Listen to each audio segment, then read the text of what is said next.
What's up, welcome back to Nowstalgia. Dave here with the review of Dune Prophecy, Season 1 on HBO, concluding its 6-episode run after a long run to the screen, a troubled development. The year of Dune has ended following the great success of Dune Part 2, and I would say the pretty solid success of Dune Prophecy on TV. Dune Prophecy doesn't hold much of a candle to the greatness of Denis Villeneuve's films, but Dune Prophecy is pretty solid first season. I think it's a great foundation for the future of this series. We know it has been renewed. I thought the finale in particular was quite strong, quite compelling. There's some fun threads that we can continue to explore. I think story-wise, this show is still finding its footing. It wasn't always the most gripping thing I ever saw. And again, it's a tough act to follow comparing to the Paul Atreides story. I think this show really began to find its groove. Thankfully, the production design, the sound design, the costume design is all very strong. I enjoyed the acting on the show, although I would not mind if some more high-profile actors were cast for season 2, just to kind of spice it up a little bit. I mean, it really does stand out that you have a who's who of in-man talent in the Dune films. And then on Dune Prophecy, we have, no offense to them, but Emily Watson, the guy who plays Desmond Hart from Vikings. It's not the Jessica Barden who I like, but these aren't like really A-list people. Nevertheless, like I said, I think it's a successful show, and honestly, I think the fact that it wraps up in a pretty good way, all things considered, it should be considered a win, given like how troubled this show was in the development process.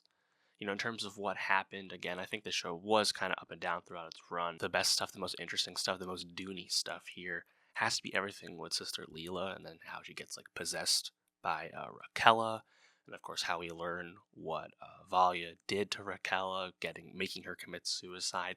Everything regarding that, and the secrets of the sisterhood, and it's how it got to where it's gotten to recently, and all that internal infighting. To me, that's the most compelling stuff in season 1. In particular, the episode where Leela successfully goes back and communes with the ancestors and meets Raquella, and they're all shrouded in cloaks and very ghostly wraith like. That's definitely the best scene rather on the season. That was excellent. That would have fit right at home in the Dune movies. That was crazy. Other than that, I think we're talking more about just certain sequences. I think the flashback scene where Tula has all the Atreides killed in the forest. That was pretty good. A lot of stuff with Desmond Hart, I think, was pretty cool, especially when the mystery of his great power was still unexplained. When he's fucking shit up, it was pretty cool. I was probably most disappointed in Princess Inez just because I thought the performance was very compelling in the first episode. I was intrigued by the character, and the character is largely sidelined to the very end of the season in the finale. And, she's set up to be a much bigger character in season 2, but I was kind of looking for more. Sister Theodosia, the shapeshifter, pretending to be Inez on Secula Segundo, the palace planet. I think that is an interesting thread to continue in season 2.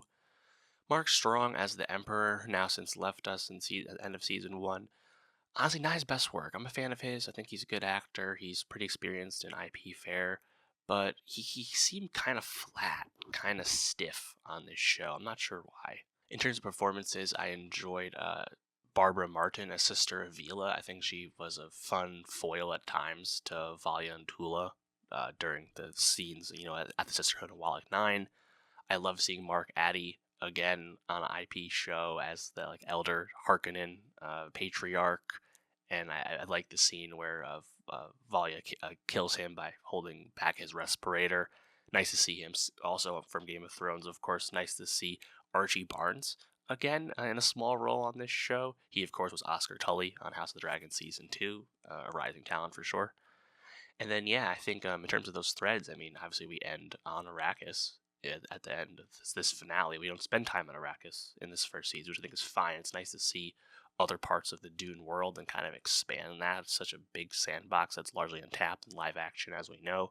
But now we're back to Arrakis. We know Michaela is already there. We know Constantine was sent there by the Emperor a few episodes back. I think there's a lot of potential here. We know Inez will have more to do. Yeah, I'm definitely looking forward to the next season. It's not going to come out till 2026, you would have to imagine. That being said, seems pretty safe that it will be coming out before Dune Messiah, the film from Denis Villeneuve, comes out, just because Denis still writing that movie. I mean, even if that gets into production at the end of next year, which seems a bit ambitious, the show is going to be ahead of it in the pipeline. So we'll be getting this show in 26, I'd imagine, on HBO, and I'm looking forward to it. And I think the development process seemingly would probably be a bit more ironed out with this season, and hopefully the show can kind of fall into a bit of a rhythm, which would be nice. Looking forward to spending more time in the Dune world. Let me know, what you think of Dune Prophecy? What was your favorite aspect of the show? What are you looking forward to seeing in season 2? Let me know. And for more TV reviews, subscribe, and I'll see you next time.